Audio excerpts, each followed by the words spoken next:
Aero kaka iwacho ni donja en bende owinje kaka oganda wacho. Kata kamano en bende osebedo kosa oganda mondo miye thuolo mondo mi olos piny Kenya. Winjo ka bende chiel kuom ripode mwachiwo kawuono notemo wacho kanyo ni oganda bro yuaga ng'e kotenore gi mago ma bende gitamore. Dipo ni ji bedo too hard on him. Dibed ni ji temo keto Liet ahinya ne jatend piny Kenya, Alex. Aparo ni Liet to o deserve at this point. Nikech dhano osebedo ka loso to awacho in general ni sirkal ok osebedo ka winjo. Yeah? Omiyo Liet no koro biro sechegi. Obiro too late. Debed ni e wach mar public participation mna loso cha. Debed ni sirkal oketo yore ma giwinjo godo ji kendo gikawo godo weche mag ji ma serious magilogo weche ma idwaro ni mondo loki.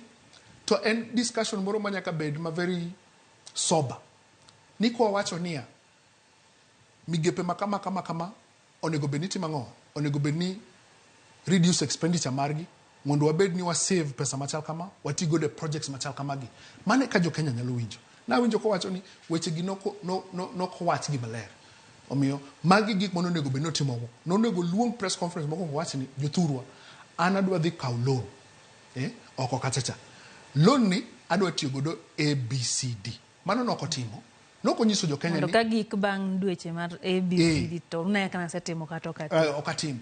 To kata ka kaw loan gi mokwongo nyaka wang'i ni to kaka na wacho ni eyot ka sirkand ni austerity measures kuonde ma excess igol kuonde ma nitie corruption ma jomoko nitiere kata nokwalo pes ni gite kwa riwo gi mwaketo to mani transparency kwa riwo pes ni gite mwaketo kando to mae kaka wanyalo timo ng'o wanyalo konyo go piny but twagno noko bedo omiyo koro sani en gima chalo knee jerk reaction jikoro igi owang' ni idwa mana choko suru koro ei pach japiny en ni idwa mana nego wago suru to kwane kuma pes ni gi osepenjo ni kata mana loans ma sirkal osekawo chien kacha timo ng'ango osetim god gi ang'o gin projects mag moseneno mowach ni mae mono setim ma okawo pesa makama mae mosetim waseneno kata auditor general ka penjo migepe mopogore kaka gisetiyo gi pesa kata universities moko e Kenya ka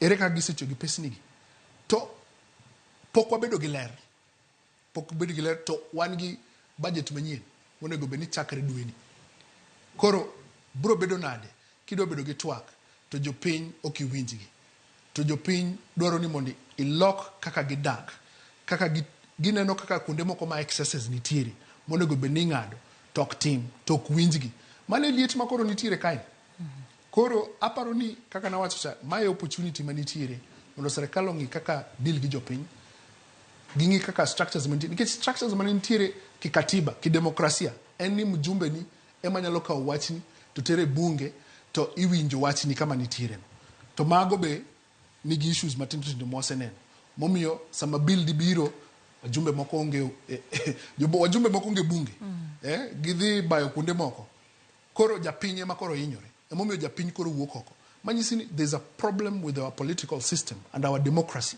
because our MPs oko represent ji maber. Man is also a loophole